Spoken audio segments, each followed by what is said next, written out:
Curso de Salud Ocupacional e Higiene y Minería en la gestión de los riesgos para la salud en los trabajadores. Los peligros ergonómicos ahora están cada vez más estudiados. Los más importantes son la manipulación manual de cargas, los movimientos repetitivos y las posturas forzadas. Estos peligros ocasionan principalmente desórdenes musculoesqueléticos que pueden producirse en diferentes articulaciones del cuerpo, principalmente en la columna, que producen lumbalgia, y también en los miembros superiores, básicamente en hombros, en manos. Otro de los peligros importantes son los peligros biológicos, ¿no? Los peligros biológicos están presentes en muchos puestos de trabajo, como por ejemplo en personal que hace limpieza en servicios higiénicos, en personal que maneja aguas servidas, o en personal de salud que trabaja con fluidos biológicos como sangre, orina y otros. Los peligros biológicos están relacionados a microorganismos como bacterias, virus, parásitos, hongos que están presentes en diferentes ambientes de trabajo.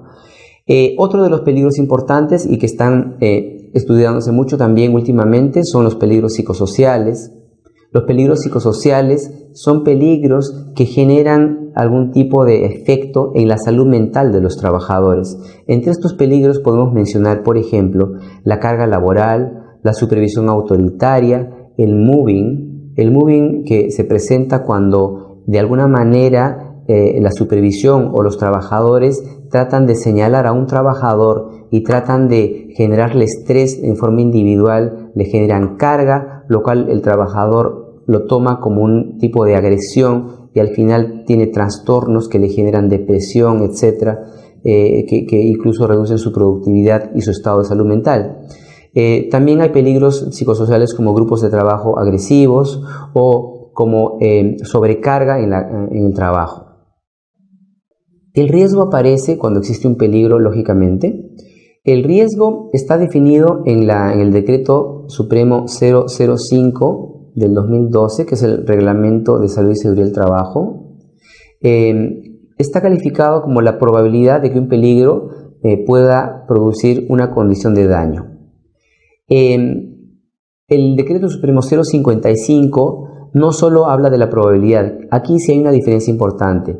En el Decreto 055 del 2010, que es el Reglamento de Salud y Seguridad en Minería, el riesgo es definido como probabilidad por severidad, es decir, que para la 055 sí es importante considerar la severidad de la consecuencia para poder calificar el riesgo, ¿no? Debo comentar que las normas OSAS justamente toman ese mismo concepto, ¿no? De que el riesgo tiene que ver con la probabilidad y la severidad simultáneamente. El nivel de riesgo es algo que nos ayuda mucho a poder programar nuestro plan de trabajo, ya que según los niveles de riesgo que encontremos en los diferentes puestos de trabajo o áreas de trabajo, vamos a tomar medidas de control de acuerdo a si el riesgo es más crítico o no. El nivel de riesgo en muchos casos es calificado con tablas como el cuadro que estoy mostrando, donde se definen colores para ver el nivel de riesgo. Usualmente en estas tablas, en el eje vertical se coloca, por ejemplo, la severidad de una consecuencia y en el eje horizontal se coloca la probabilidad. Por lo tanto, si yo califico la severidad y luego califico la probabilidad, yo puedo identificar más o menos cuál es el nivel de riesgo y puedo catalogarlo con un color o un grado, de modo que al final yo puedo decir de qué nivel de riesgo estoy hablando cuando estoy frente a un peligro que puede producir un daño.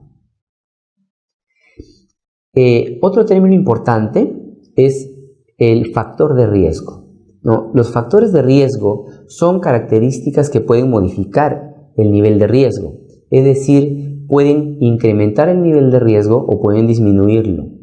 Los factores de riesgo pueden ser de dos tipos. Pueden ser intrínsecos, aquellos que dependen del individuo, o pueden ser extrínsecos, que dependen del ambiente de trabajo. En caso de los peligros que están en el trabajo, Entonces estamos hablando de factores de riesgo intrínsecos. Otra definición que tenemos que revisar es el factor de riesgo.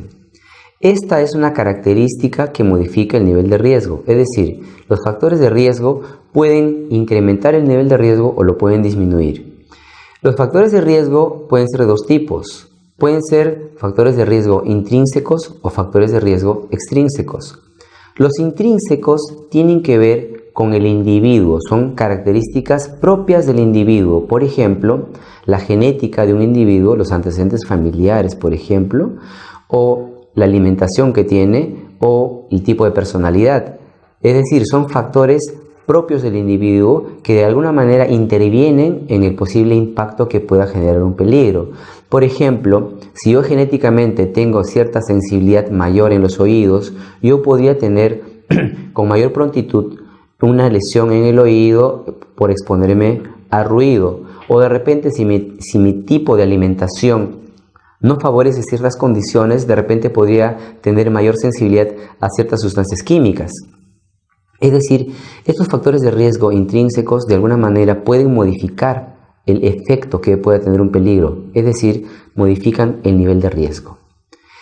Asimismo pueden ser protectores. Hay factores de riesgo, por ejemplo, genéticos que me pueden proteger frente a ciertos peligros.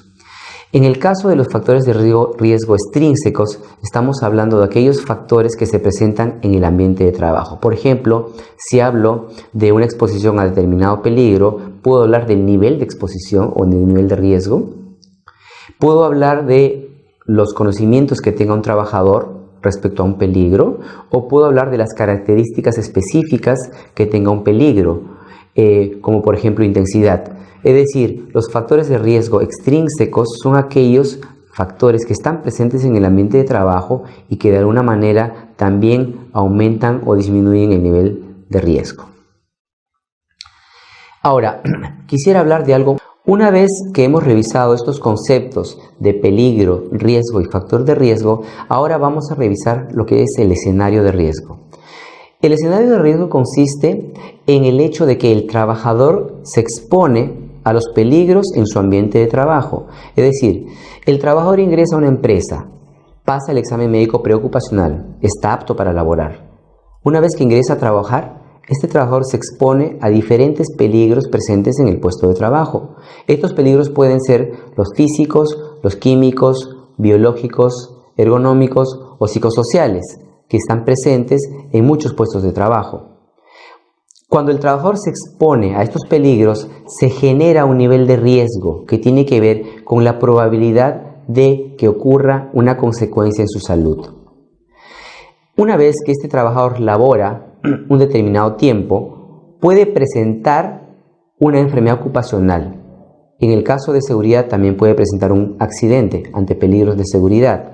Pero en este caso, hablando de salud ocupacional, el trabajador lo que puede presentar es una enfermedad ocupacional. Esta enfermedad ocupacional tiene que ser diagnosticada por un médico, ¿no? Previo un proceso de vigilancia médica que se identifica y se diagnostica. La enfermedad ocupacional puede tener diferente destino. Puede ser una enfermedad de la cual el trabajador se puede recuperar rápidamente, o puede ser una enfermedad que se haga crónica. Por ejemplo, una enfermedad de la cual un trabajador se puede recuperar rápidamente es una tendinitis aguda que sea leve y que con tratamiento se puede recuperar totalmente. Pero un caso diferente es una enfermedad crónica como la neumoconiosis, por ejemplo, donde el trabajador tiene una lesión que puede durar muchos años y puede terminar incluso con su vida. Otro tema importante que comentar es que una vez que ocurren las enfermedades, estas pueden permitir que el trabajador tenga descansos médicos o pueda tener restricciones para poder regresar a su puesto de trabajo. Por lo tanto, tiene que darse todo un manejo del evento posterior a la enfermedad. En este escenario de riesgo, tiene que haber un sistema de prevención para evitar que los trabajadores justamente se vean impactados por los peligros a los cuales se exponen. La prevención puede ser de 3 niveles. La prevención primaria se da cuando los ingenieros, los higienistas, los ergónomos tratan de actuar sobre las fuentes de riesgo. La prevención secundaria se da cuando el personal de salud vigila la salud de los trabajadores que se están exponiendo. ¿Cuál es el objetivo de la prevención secundaria? Es identificar tempranamente cualquier enfermedad ocupacional. Y finalmente, la prevención terciaria es aquella prevención que ya tiene que ver con el diagnóstico temprano, el tratamiento y el manejo de los casos. Por lo tanto, en este escenario de riesgo, como podemos ver, si nosotros no tenemos un sistema de gestión que evite que estos peligros generen un daño a los trabajadores, ¿no? Los trabajadores pueden generar enfermedades ocupacionales que pueden tener consecuencias de diverso tipo. Y la forma como tenemos que actuar es con un sistema de prevención en los tres niveles, ¿no? En el nivel de las fuentes de riesgo, o sea, en los peligros, en el nivel de la detección temprana de las enfermedades y en el nivel de la recuperación de los trabajadores. Como ustedes ven, en estos tres niveles participan diferentes profesionales, ¿no? En el primer nivel participan básicamente los que pueden modificar los peligros, que básicamente son ingenieros, son ergónomos.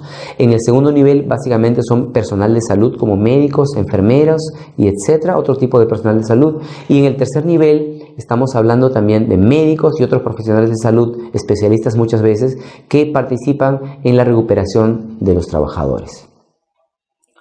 La gestión del riesgo, como habíamos comentado, estaba compuesta por la prevención primaria, la prevención secundaria y la prevención terciaria. La prevención primaria tiene tres etapas importantes.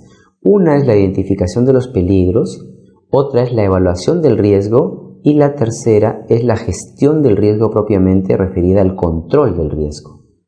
Entonces, cuando hablamos de la identificación de los peligros, hablamos de que los profesionales deben identificar peligros físicos, químicos, ergonómicos, biológicos y psicosociales en el ambiente de trabajo. En el caso de la evaluación del riesgo, lo que hacemos es mediciones en las fuentes, mediciones en la exposición de los trabajadores, determinamos el nivel de riesgo y también determinamos los factores de riesgo. Para el tema del control del riesgo, priorizamos los riesgos que hemos evaluado, de modo que los riesgos más importantes, los que tengan mayor criticidad, son los que tienen que controlarse primero. También aplicamos una jerarquía de control. Dicha jerarquía tiene que ver con una secuencia que tenemos que elegir para hacer el control. En esta secuencia, lo primero que se elige es intervenir en la fuente. Posteriormente se interviene en la parte administrativa y luego en los equipos de protección personal. La comunicación del riesgo es muy importante como parte del control. Los trabajadores que conocen los niveles de riesgo debido a la exposición que tienen en su puesto de trabajo, de alguna manera ya están más sensibilizados y se considera que es parte del control administrativo del riesgo. Asimismo, los controles que son implementados para controlar el riesgo deben de ser monitoreados. No podemos garantizar si es que un control que instalamos en determinado tiempo va a durar por mucho tiempo, ya que muchas veces los controles son inactivados por los propios trabajadores, es decir, aquellos controles que de alguna manera los trabajadores los descartan y los dejan de utilizar y el riesgo nuevamente se incrementa. La prevención secundaria tiene que ver con el manejo temprano de las enfermedades. La prevención secundaria tiene que ver con la vigilancia médica de los trabajadores. Esta vigilancia principalmente se da con los exámenes médicos ocupacionales, desde el ingreso de un trabajador con el examen médico preocupacional, ¿no? Los exámenes ocupacionales se dan de acuerdo al tipo de exposición que tienen los trabajadores, es decir, de acuerdo al tipo de riesgo. Se seleccionan las pruebas que tienen que ver con los riesgos de los trabajadores. Por ejemplo, si yo tengo un trabajador que está expuesto a ruido, el examen preocupacional o el examen anual tiene que incluir una prueba de audiometría. Asimismo, en la vigilancia médica se tratan de identificar tempranamente aquellos trabajadores que tengan alguna lesión o alguna enfermedad que puede relacionarse justamente a los peligros que están presentes en su puesto de trabajo. En muchos casos se requiere una intervención temprana para que los casos que tengan sospecha de enfermedad ocupacional sean tratados de forma inmediata y se definan si son o no son enfermedades ocupacionales. La prevención terciaria tiene que ver con la recuperación de los trabajadores. Hablemos de trabajadores que ya tienen alguna lesión, están en tratamiento y tienen que ser recuperados. Entonces, lo que hace la prevención terciaria es evitar que los casos se compliquen más y lograr que estos casos se puedan recuperar lo más temprano posible. Por lo tanto, se manejan las restricciones para el puesto de trabajo, se manejan programas de reincorporación temprana y se maneja complementariamente inclusive a impactos que pueden tener en la familia y en el entorno social. Bueno, la gestión paralela del riesgo tiene que ver con un manejo del riesgo en dos niveles. Una vez que yo hago la evaluación de riesgo, en un nivel trabajamos directamente sobre el control en la exposición de los trabajadores. Dicho control se realiza, como lo hemos mencionado hace un momento, con diferentes proyectos que tenemos que implementar para disminuir la exposición de los trabajadores. Asimismo, paralelamente, el personal de salud vigila la salud de los trabajadores. Esto con la idea de determinar tempranamente si hay alguna enfermedad ocupacional posible que tenga que ser confirmada. Los controles, en el caso de la línea de gestión del riesgo, tienen que también monitorearse, como lo había mencionado, ya que un control que se implementa en el tiempo podría dejar de funcionar. Por lo tanto, es importante que los ingenieros, higienistas, los ergónomos puedan monitorear los controles que están implementando para poder disminuir los niveles de riesgo. Por el otro lado, los médicos y el personal de salud en general, aparte de vigilar la salud de los trabajadores, también tienen que investigar cualquier sospecha de enfermedad ocupacional, es decir, debe demostrarse si una enfermedad que es sospechosa de haberse producido en el puesto de trabajo realmente lo sea, mediante una serie de criterios que vamos a ver más adelante. Finalmente, como lo comenté, la asistencia del trabajador, la recuperación, el seguimiento del caso es una etapa importante de la gestión para que los trabajadores puedan reincorporarse a su puesto de trabajo. En el caso de los controles de ingeniería, los controles administrativos que se realizan para poder disminuir el nivel de riesgo, paralelamente van actuando nuevamente a los niveles de exposición. Es decir, yo controlo, monitoreo y vuelvo a evaluar si el nivel de riesgo disminuyó o no para poder posiblemente implementar nuevos controles que tenga que monitorear también en el tiempo.